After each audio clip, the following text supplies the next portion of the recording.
Welcome to Motivational Humanity. You are not alone. There's a moment, and if you felt it, you know exactly what I'm talking about, where you're standing in the middle of your own life and you quietly start looking for the door.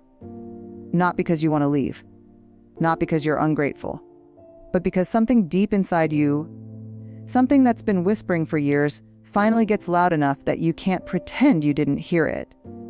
You're tired. Not the kind of tired that a good night's sleep fixes. This is bone tired, soul tired. The kind of exhaustion that sits behind your eyes and lives in your chest and follows you into rooms full of people who love you and somehow makes you feel more alone anyway. Maybe it happened at the kitchen table. Maybe it was a Tuesday. Nothing dramatic. Just the ordinary weight of an ordinary morning. And suddenly you thought, is this it? Is this really all there is left? And then came the guilt. Because you know better, don't you? You've built things, raised people, survived things that would have broken someone else in half. You have a list of blessings you could recite in your sleep. So why does it feel like you've been living inside someone else's life? Smiling in all the right places, showing up, carrying the weight, while the real you has been standing at a window, looking out, wondering what it would feel like to finally exhale. That's the exit sign. And it doesn't always look the way you'd expect. Sometimes the exit sign isn't dramatic. It doesn't announce itself. It's not a breakdown in a parking lot, though sometimes it is that too. Sometimes it's quieter. It's you rearranging the dishwasher at 11 o'clock at night. Because if you stop moving, something will catch up with you. It's you nodding along in a conversation while a voice in the back of your mind is somewhere else entirely. Somewhere greener, somewhere lighter, somewhere that doesn't have a schedule or a list of people who need something from you. It's the slow, creeping realization that you've spent so many years being necessary that you've forgotten how to simply be. Here's what nobody tells you about reaching your 50s and 60s and beyond. That this chapter, the one the world kind of quietly ignores, is actually one of the most psychologically complex seasons of a human life. You're not just aging, you're reckoning. You're standing at the crossroads of everything you were told you should want and everything you've discovered you actually feel. And those two things don't always live in the same house. You've done the caregiving, or you're still in the thick of it. You've watched parents become fragile. You've watched children become strangers who sometimes remember to call. You've watched marriages either deepen into something beautiful or quietly hollow out from the inside. You've looked in the mirror and met a face that surprised you.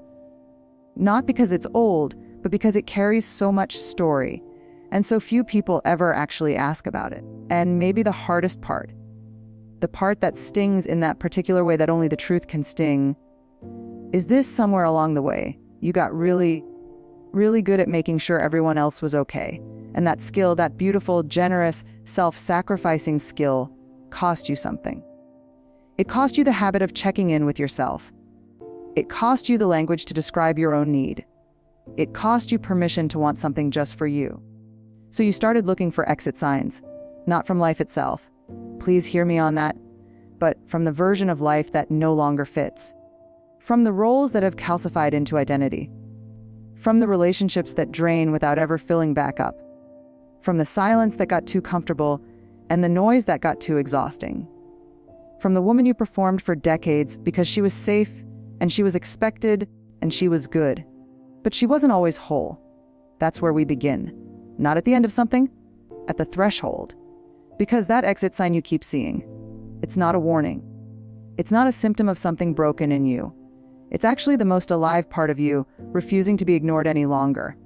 It's your soul, doing what souls do when they've been patient long enough. It's knocking. And somewhere underneath all the noise and the obligation and the beautiful, exhausting life you've built, you hear it. You've always heard it. You just haven't known yet whether you were allowed to answer. You are. And we're going to figure out what's on the other side of that door together. Let me ask you something, and I want you to sit with it for a moment before you answer. When was the last time someone asked how you were doing and actually waited for the real answer? Not the reflexive, "I'm fine, just tired" answer. Not the gracious deflection you've perfected over decades of being the strong one. The real answer. The one that lives 3 layers down, underneath the capable and the composed and the always holding it together. The one that might shake a little if it ever found its way out into the open air. If you're struggling to remember, that silence is telling you something important. Here's what I've come to understand after years of sitting with women in the quiet wreckage of lives that looked perfectly fine from the outside. The exit sign doesn't appear overnight. It doesn't just show up one day out of nowhere, tapping you on the shoulder like some uninvited guest. No, it's been built. Slowly, quietly. Brick by invisible brick laid down over years, sometimes over a lifetime, of a very particular kind of loss that doesn't have a funeral, doesn't get a casserole from the neighbors, doesn't get acknowledged in any of the ways that real grief does. It's the loss of yourself, piece by piece, in increments so small you didn't even feel them going. It started early for most of us, earlier than we realize. Think about the messages you absorbed, not the ones anyone said out loud necessarily, but the ones that lived in the air of the households and communities you grew up in. The ones that taught you, before you were old enough to question them, what a good woman was.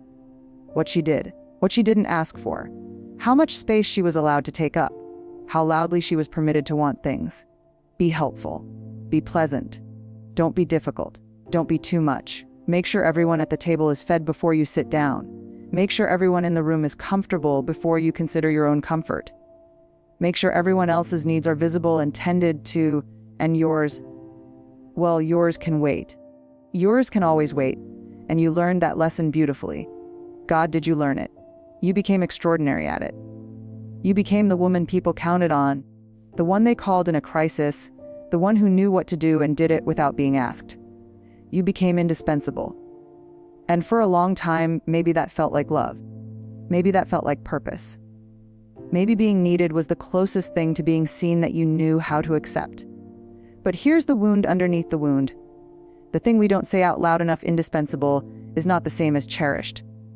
Being needed is not the same as being known. Carrying everyone else doesn't mean anyone is carrying you. And somewhere in the accumulated weight of all those years of giving and managing and holding and fixing, you started to disappear, not all at once, just in small, quiet ways. You stopped finishing sentences about what you wanted because no one seemed particularly curious about the ending. You stopped making plans that were just for you because something always needed your attention first. You stopped listening to that inner voice. That particular, specific, irreplaceable voice that is yours and only yours, because she kept getting interrupted, and eventually she just got quieter. That's the deeper wound. Not the circumstances of your life, though those matter. Not the relationships or the disappointments or the losses, though those are real and they are heavy. The deeper wound is the long, slow silencing of your own interior life. The way you learned, were taught, to be a stranger to your own needs. And now you're here.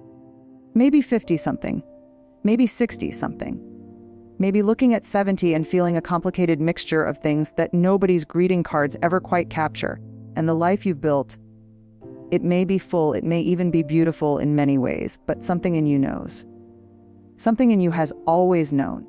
You've been living on the surface of yourself, and the deeper water, the real you, the uncensored you, the you that has opinions and longings and a specific kind of humor and a dream or two that never quite got its chance. She's been down there, waiting. Patient in the way that only things with deep roots can be patient. The H you feel, that's her, reaching up. Now I want to be honest with you here, because you deserve honesty more than you deserve comfort. And I think on some level you already know the difference. Some of what brought you to this threshold was circumstances, things that happened to you, relationships that took more than they gave, grief that arrived in forms no one prepared you for, a body that started speaking a different language than it used to, a world that shifted in ways that left you feeling slightly out of place in your own story. But some of it, and I say this not to assign blame, but to hand you back your power. Some of it was the slow accumulation of choices made from a scarcity of self-worth, staying too long in places that diminished you because leaving felt selfish, swallowing words that deserved to be spoken because keeping the peace felt more important than keeping your integrity, shrinking, accommodating, disappearing by degrees, not because you were weak. Please understand that. The women who shrink themselves into the shape of everyone else's comfort aren't weak. They are often the strongest people in any room. They shrink because sometime, they learned that their full size wasn't safe. That wanting things was dangerous. That being too much of themselves risked losing love, or approval, or belonging.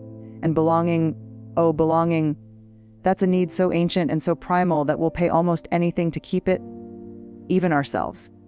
But here's where the story starts to shift. Here's where the exit sign stops being a source of shame or confusion or quiet panic and starts becoming something else entirely.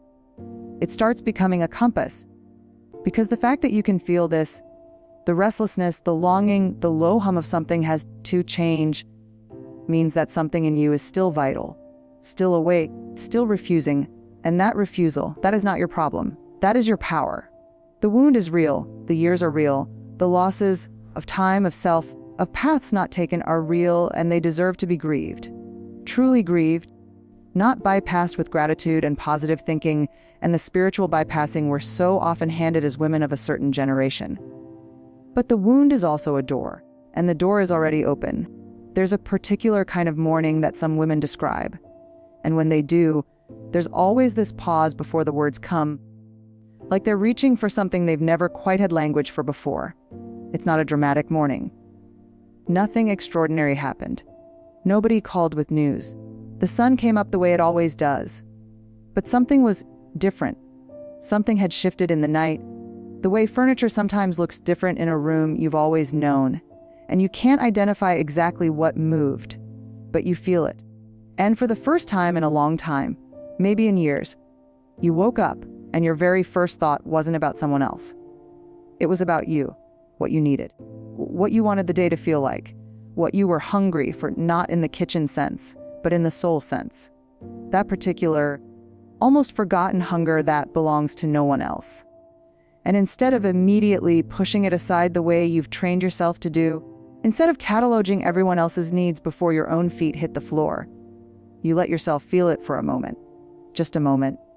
Maybe 30 seconds. Maybe a minute. But you let it be there. That, right there, is the turning. That's what coming back to yourself actually looks like. Not a grand transformation, not a vision quest or a reinvention or a dramatic departure from everything you've built. It's 30 seconds of radical self-acknowledgement on an ordinary Tuesday morning. It's the decision, quiet, almost invisible, made somewhere deep in the chest rather than the head, that you count to. Don't underestimate that. Don't let its smallness fool you. That 30 seconds is seismic. I want to talk about something that doesn't get discussed honestly enough in the conversations we have about women in this season of life. We talk a lot about what to do.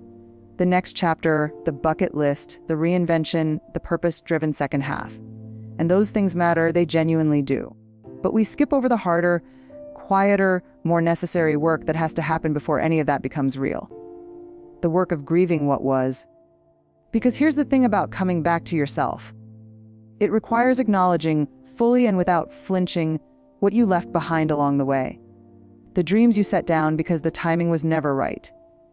The version of yourself that existed before the roles accumulated. Before you were someone's mother, someone's wife, someone's caretaker, someone's anchor. The creative longings that got shelved. The friendships that quietly faded under the weight of busy years. The parts of your personality, the bold parts, the irreverent parts, the fiercely opinionated and deliciously complicated parts that got sanded down to a smoother, more manageable version of you. Grief isn't only for people, it's for lost selves too. And if you skip the grief, if you jump straight from the H to the action plan, you'll find yourself running toward a new life while still secretly carrying the unprocessed weight of the old one. You'll find yourself recreating the same patterns in different rooms, still overgiving, still over-explaining, still shrinking, still waiting for permission that no one is ever going to hand you because it was never theirs to give. The permission was always yours. Sit with that for a second. So what does the actual turning look like? What are the real, honest, unglamorous signs that a woman is beginning to come back to herself? Not performing a comeback. Not chasing someone else's vision of awakening, but genuinely, organically finding her way back to her own interior. It looks like getting quieter before she gets louder. It looks like starting to notice the difference between what she actually feels and what she thinks she should feel. That distinction sounds small. It isn't. For women who've spent decades performing emotional states that were expected of them.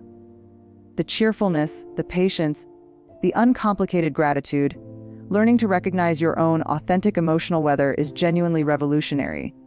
It looks like starting to disappoint people, gently, lovingly, but still disappointing them, saying no to things that were always a quiet yes held together by obligation and fear. Letting some balls drop that you've been told were yours to carry, when really they were just conveniently placed in your arms by people who trusted you never to put them down. It looks like reclaiming something small and specific that is purely, selfishly, joyfully yours. Not because it serves a purpose. Not because it makes you a better mother or a grandmother or partner or friend, but because it makes your heart feel like it has room in it again. A walk that's just a walk. A book that isn't educational or self-improving, but simply transporting. A creative pursuit that has no audience and no product and no justification beyond the fact that when you're doing it, you feel like yourself. It looks like starting to tolerate your own company. Not just tolerate, enjoy. This is bigger than it sounds for women who have been surrounded by need and noise for decades. Learning to be alone without immediately filling the silence with productivity or distraction. Letting the quiet be a sanctuary instead of a threat. And it looks like something else too. Something that might surprise you. It looks like anger. Not the explosive, destructive kind. Though honestly, sometimes it's that too, and that's okay, but more often it's a quieter anger. A slow burning, clarifying, useful anger. The kind that arrives when you finally stop explaining away the things that have hurt you and simply feel the fact that they hurt. Anger in a woman who has been endlessly accommodating is not a sign that something has gone wrong. It's a sign that something has gone right. It's the immune system of the soul finally activating. It's the boundary finder, the truth teller, the part of you that knows your worth and is done pretending otherwise.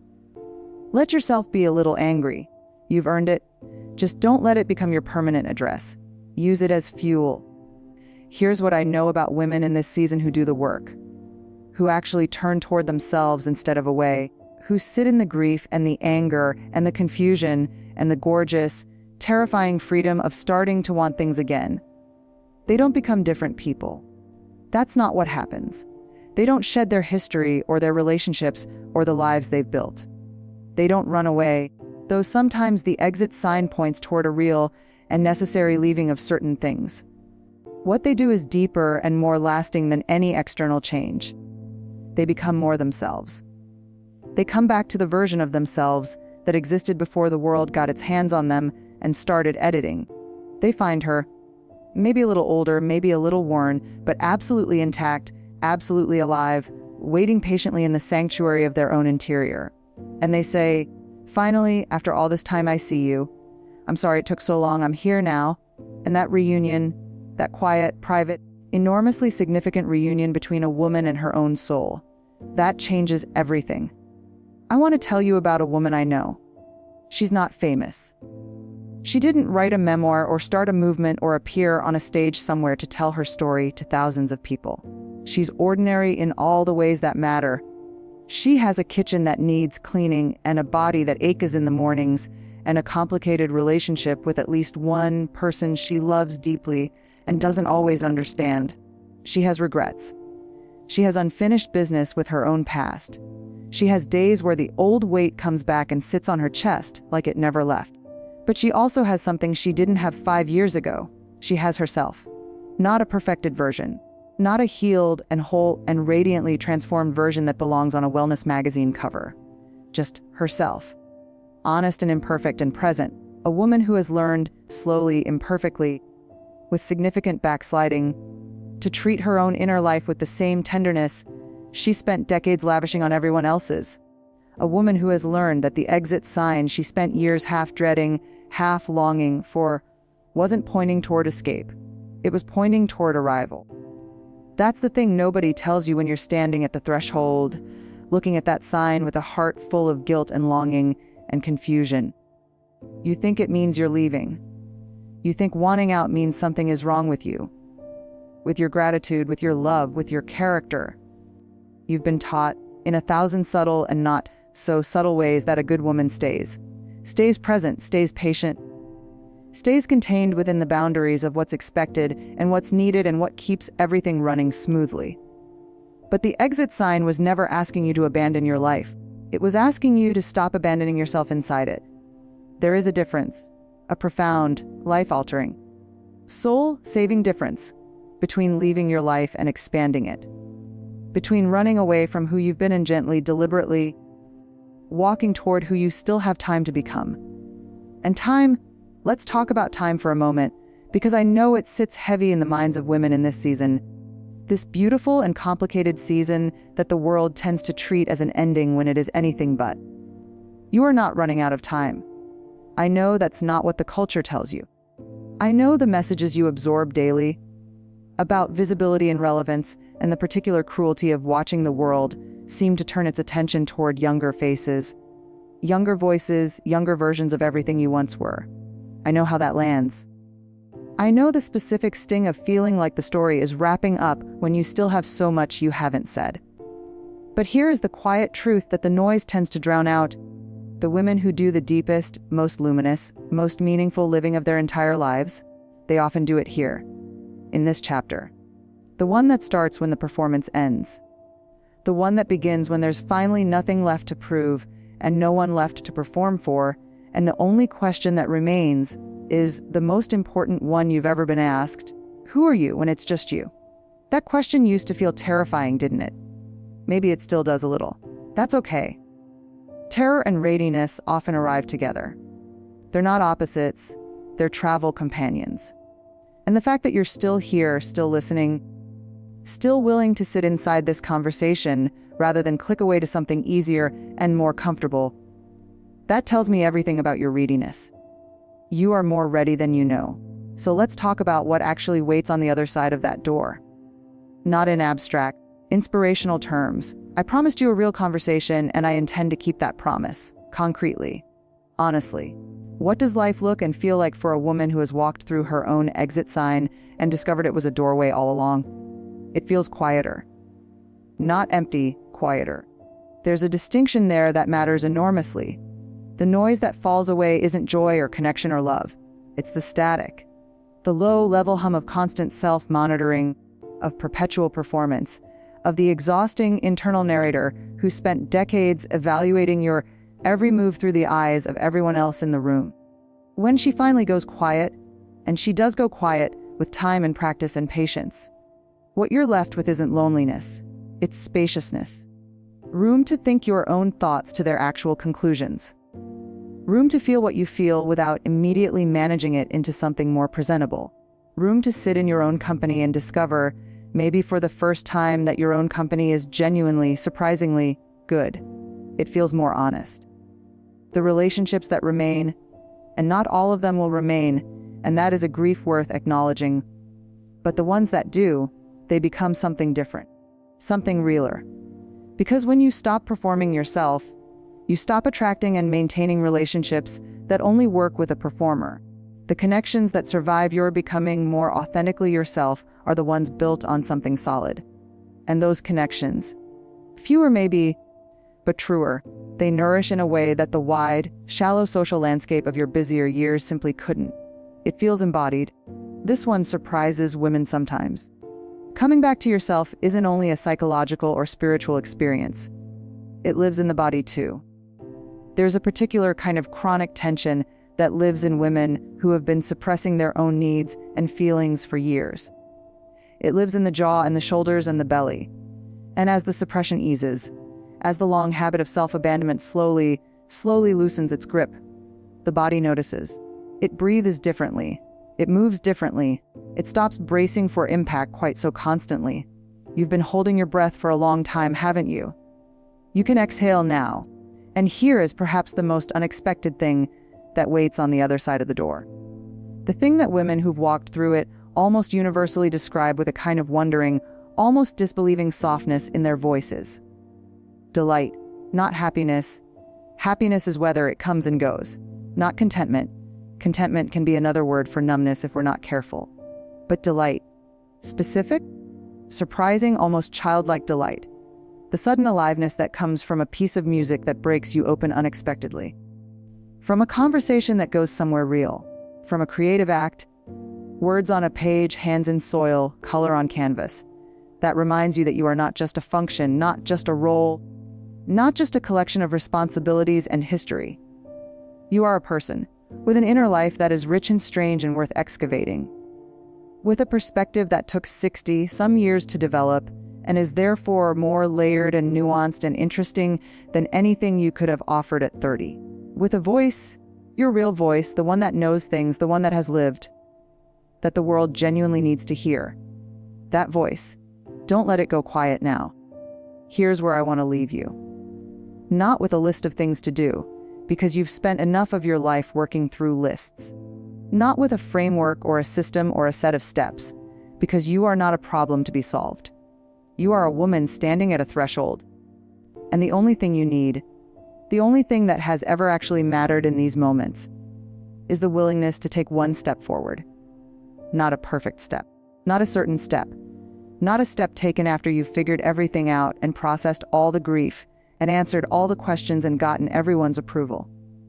Just one step through the door that's been waiting. The exit sign was never about leaving. It was about coming home, and home, your real home, the one that lives inside your own skin, the sanctuary of your own true self. It has been waiting for you with extraordinary patience. It kept the light on. It never gave up on you. It knew, even during the years when you forgot, that you would eventually find your way back.